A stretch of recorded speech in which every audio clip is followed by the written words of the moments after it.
Hey everyone, welcome back to the workshop. Artisan Pirate here, and in today's fun discussion style video, we are going to be talking about another scroll saw woodworking topic. And what we're going to be talking about is the various paint stains and clear coats that I personally use to finish these scroll saw designs that I bring to life visually over here on the platform. Please keep in mind that there is so many different varieties and brands of paint stains and clear coats, varnishes, lacquers, acrylic craft paints available in the big wide world we live in. I'm doing this video to hopefully help some maybe new scrollers decide on what to use to finish some of their very first creative scroll saw designs. You know, if they want to go about finishing them in a creative way. I want to give everyone the best leg up possible when it comes to the hobby of scroll saw woodworking, and I'm going to try to make the video as informative as possible. I've got some examples of finished designs that I'll hold up along the way, but I do not want to draw the video out entirely too long and bore you guys. The stuff that I'm about to show you is the stuff that I keep in stock out here in the workshop to finish the designs that I make for the videos that I feature over here on the platform. And I want to start out by talking about Minwax wood stain. You guys know for a lot of the scroll saw videos that I publish over here, I will finish them in a rustic finishing way. Keep in mind, I always try to talk about options and versatility when it comes to finishing creative scroll saw woodworking patterns and designs, but I like to go with a rustic finishing way just to show a visual example of adding a splash of color to the projects before we go to clear coating them. And my go-to stain that I love to use is Minwax Golden Pecan. You can see a visual example of it here on the can, and this is number 245 for those curious. I will hold it up there, and this again is the go-to stain I love to use because it is a light enough shade of stain that it does not mask away the natural grains and textures of the material you are staining, if that makes any sense. I use a lot of this. As a matter of fact, this is a brand new can I just went out and got, and here is an example of the 1/4 inch material I like to use that I'm about to hold up. You guys know I use a lot of 1/4 inch material in pine in featured videos over here on the platform, and this is how it looks without any paint stains or clear coats on it. This is what I would call the raw material, you know, before you attach a pattern and make something out of it.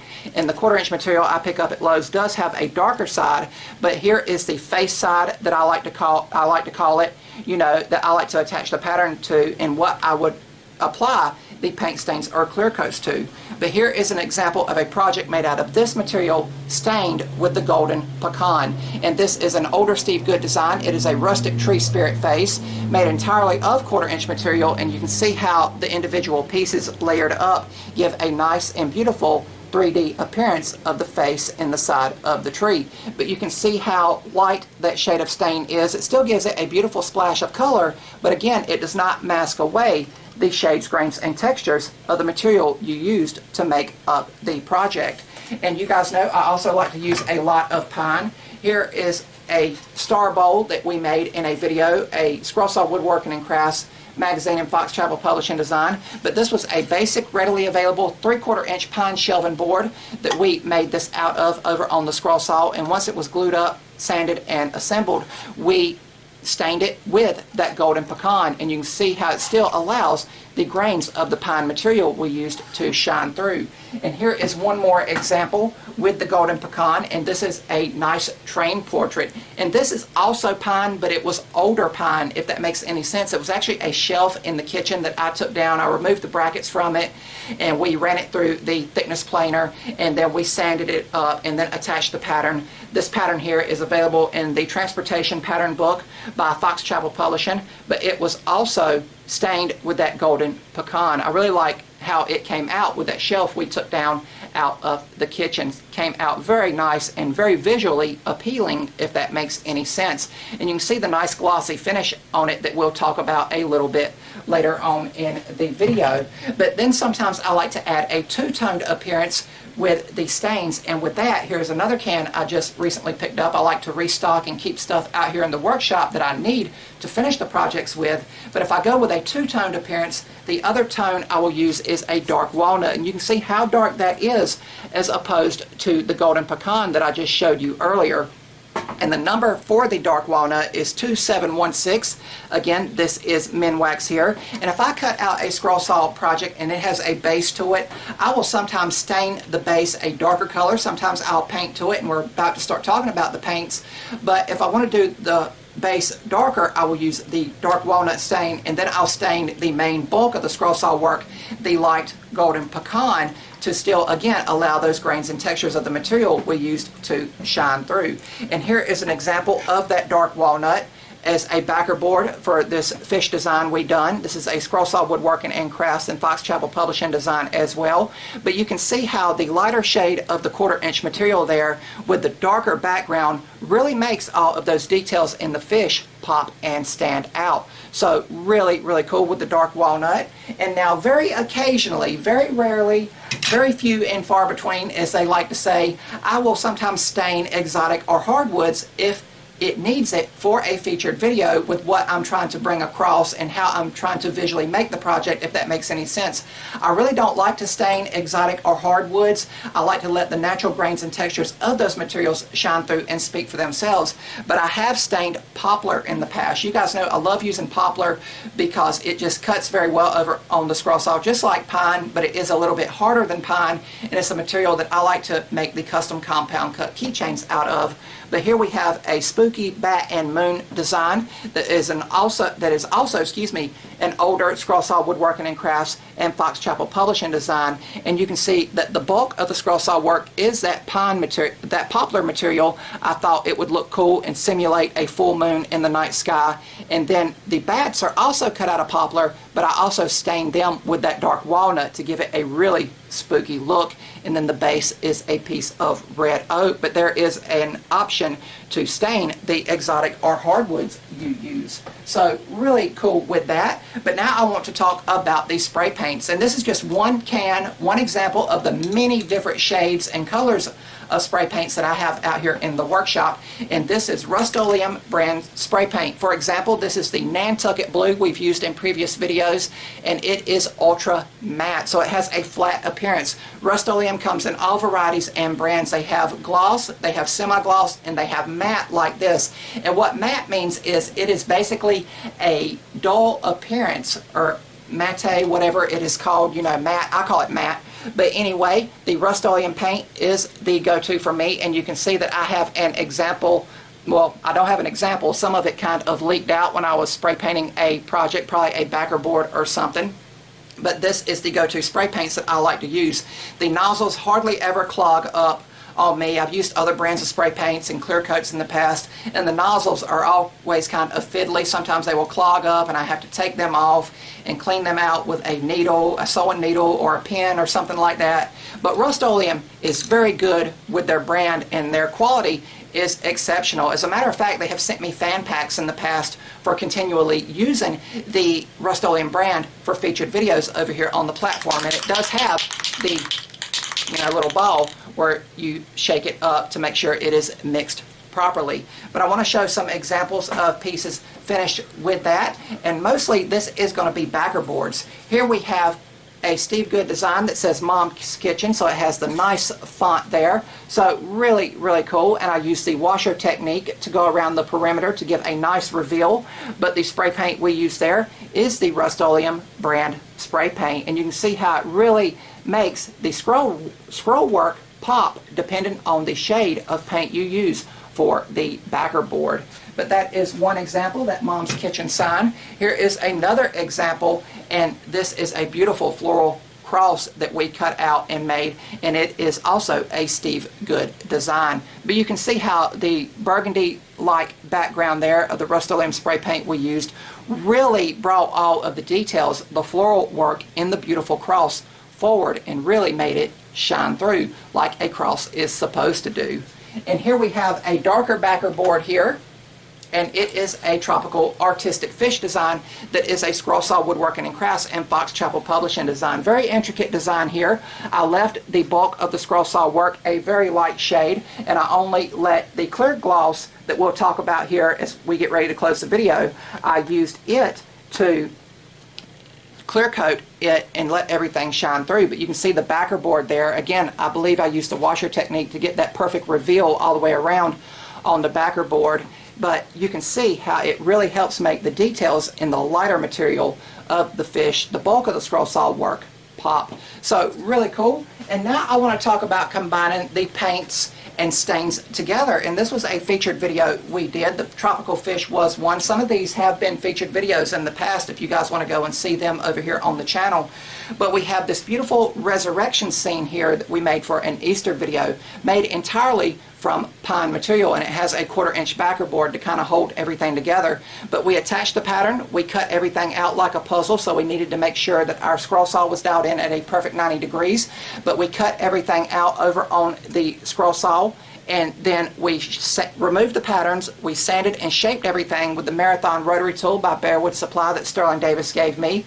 And then we went about adding some splashes of paint and stains and everything. And I stained the main part here a very light shade of that golden pecan, so you can see how it didn't mask away the grain. We stained the stone and the cross a darker shade there with that dark walnut, and you can see how it really adds a nice two-toned appearance. And then we spray painted the border, the frame so to speak here, with Rust-Oleum spray paint. And then we finished everything with the gloss that we will again talk about here momentarily as we are moving towards the end of the video. But one more thing I want to talk about is basic acrylic craft paints that's available at most craft stores. They're available at places like Walmart. I believe Target carries some of them, but Hobby Lobby, Michael's, stores like that, they of course carry them. And here is just 3 basic examples of basic acrylic craft paint. You can see it's not as much as opposed to a spray paint can or a jar of the stain we used, a can of the stain. But there is 3 brands primarily that my mom uses. She uses a lot of these to paint the ceramics. You guys know she loves doing the ceramics and painting everything by hand. She's got the ceramic molds, the kilns and everything. But here is 3 examples. There is Americana, there is Apple Barrel Colors, and that's a very popular one that you see in stores like Walmart and everything. And then you have what's called Delta Creative Ceramcoat. I think I'm pronouncing that properly. But these also paint materials very well. As a matter of fact, this is the paints that I'll use to paint the 3D printed models that I will sometimes paint, that I 3D print over on the 3D printers, because I 3D print in a basic white filament, usually PLA filament, and it takes paint very well as the clear coats and finishes. But an example of the basic acrylic craft paints is this tropical fish tank. That's a Fox Chapel Publishing and Scroll Saw Woodworking and Crafts pattern. But we brought this to life in a featured video, and you can see how bright and tropical it is. Everything here was painted by hand. Nothing was spray painted at all. I don't even think I spray painted the frame, which would have been a lot easier. I might have spray painted the back here, can't remember. But you could go back and see the video, of course. But you can see how all of those colors make up a beautiful tropical scene for a fish tank that doesn't even need any kind of maintenance, if that makes any sense. But you can see how everything pops here with the various colors. And another thing I want to talk about with those is quickly laser engraving. I laser engraved this project here, this layered tropical surfboard scene that was a featured video over on the platform for laser engraving, excuse me, and it's made from layers of 1/4-inch material. But I went in there and painted everything with the acrylic craft paints that I showed you in these little bottles here. Now, of course, with bottles like this, you of course have to get water, you have to get something to paint on, and you have to get paint brushes and everything like that. But it's always an option to add elegance to not only laser projects, but also scroll saw woodworking projects and designs as well. Now, to close the video, we are going to be talking about the finish of scroll saw projects, and that is the clear coats that I like to use. And my standby go-to is the Rust-Oleum brand clear gloss. Keep in mind they have 3 different varieties, I believe, available. They have matte. We talked about matte. It'd have a flat, dull appearance. We have semi-gloss, which would be a mix between light and dull, if that makes any sense. And then they have the gloss here. And the gloss is my go-to because I think it really, I'm going to hold up and the design here again. I've been laying everything back here on the workbench. I think the Rust-Oleum clear gloss really gives everything a nice glossy appearance. Now, you could of course use the matte or the semi-gloss if you wanted to use that, depending on how you wanted to visually represent everything. Going back to the 3D printed models, I use the matte Rust-Oleum spray or a matte spray to spray paint, like to clear coat the buildings for the model train room and nostalgia room and everything, because they do not need a glossy appearance, if that makes any sense. But for scroll saw woodworking, patterns and designs, I think it gives a nice elegance and an added beauty to it. And I usually give a project a few coats depending on what the project is. Sometimes I have to turn it different ways to clear coat every individual area of a project, but I'll usually give it a minimal of 3 coats, if not more, and I'll let that dry, and then you see it does have a nice and beautiful finish and style to it that I really love. It really makes the natural colors and grains of the material you use shine through, and it also makes everything pop with a nice glossy appearance, and it also gives it protection for years to come. But this is the go-to. Of course, there is other varieties and brands of clear coats out there. This is just what I like to use. And I said Rust-Oleum has sent me fan packs. I asked them if they did, and they said of course, and they sent me this little gripper here that goes on the lip of the can there, to where I can, you know, really have good control with it, as opposed to just having it like this and spray painting with my hand.